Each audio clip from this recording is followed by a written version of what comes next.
Le Seigneur soit avec vous et avec votre esprit. Évangile de Jésus-Christ selon saint Matthieu. Gloire à toi, Seigneur. En ce temps-là, voyant les foules, Jésus fut saisi de compassion envers elles, parce qu'elles étaient désemparées et abattues comme des brebis sans berger. Il dit alors à ses disciples, la moisson est abondante, mais les ouvriers sont peu nombreux. Priez donc le maître de la moisson d'envoyer des ouvriers pour sa moisson. Alors Jésus appela les 12 disciples et leur donna le pouvoir d'expulser les esprits impurs et de guérir toute maladie et toute infirmité. Voici le nom des 12 apôtres. Le premier, Simon nommé Pierre, André son frère, Jacques fils de Zébédée et Jean son frère, Philippe et Barthélemy, Thomas et Matthieu le publicain, Jacques fils d'Alphée et Thaddée, Simon le Zélote, Judas l'Iscariote, celui-là même qui le livra. Ces 12, Jésus les envoya en mission avec les instructions suivantes.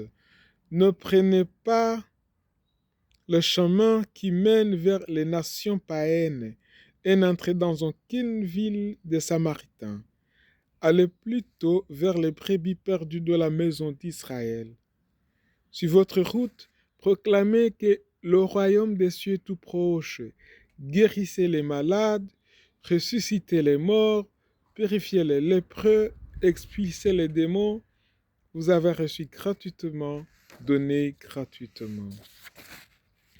Acclamons la parole de Dieu, louange à toi, Seigneur Jésus.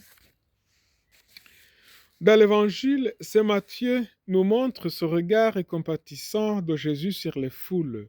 Il les voit désemparés et abattus comme des brebis sans berger. Ce qui les préoccupe, ce n'est pas seulement la détresse de chaque membre, c'est surtout le manque de direction et non personne pour les guider. Jésus prend alors une décision. Il appelle ses disciples, il leur demande de prier son Père, d'envoyer des missionnaires vers ces foules désemparées. Puis il procède à un recrutement. L'Évangile nous parle des 12 apôtres que Jésus appelle. Il les envoie en mission. Dans un premier temps, ils devront se limiter aux seuls ressortissants d'Israël. Ils devront guérir les malades, ressusciter les morts, expulser les démons. Ils devront surtout annoncer que le royaume de Dieu est tout proche.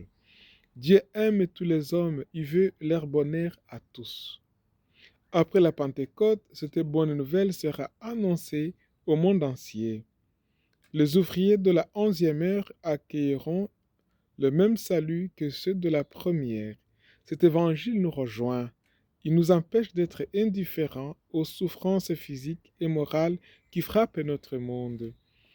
Nous pouvons être émus par la détresse matérielle, spirituelle et morale des foules d'aujourd'hui. Beaucoup vivent dans le désarroi et le découragement. Des enfants et de jeunes vivent sans repère et sans avenir. Des croyants quittent les églises parce qu'ils ne sont pas accueillis et écoutés. Ils ne trouvent pas de réponse à leurs interrogations. Face à cette situation dramatique, la décision la plus urgente, c'est de nous mettre en prière. Prier le Père d'envoyer des ouvriers à sa moisson. Le royaume de Dieu ne peut advenir sans notre prière. Si nous prions le Père, c'est pour nous ajuster à son amour. C'est pour qu'il nous fasse entrer dans sa volonté. Nous lui demandons de nous transformer pour que nous devenions des ouvriers passionnés et efficaces pour la moisson. C'est important car trop souvent nous avons tendance à nous lamenter sur la dureté de notre époque et sur l'avenir incertain. Nous avons besoin de retrouver un regard optimiste et généreux. C'est par la prière que nous apprenons à aimer comme le Père aime. C'est Jésus qui nous le demande. Aimez-vous les uns les autres comme je vous ai aimé, autant que vous aimez. Nous apprenons à aimer le monde à la manière de Dieu, aimer l'Église malgré ses faiblesses. Après la prière, Jésus choisit les 12 pour les confier la mission de l'Évangile. Il y pose ainsi les bases de ce qui doit être l'Église, un peuple missionnaire, envoyé à toutes les nations. Comme les apôtres, nous sommes tous envoyés pour proclamer que le royaume de Dieu est proche. C'est notre mission de chrétiens baptisés, confirmés, comme Bernadette de Lourdes, ne sont pas chargés de faire croire, mais de dire et de témoigner. Le reste, c'est l'œuvre de l'Esprit Saint. Il nous précède et il agit dans le cœur de ceux et celles qu'il met sur notre route. Table de la parole chez les frères émaristes. Nous avons médité l'évangile hier. Frère Roberto.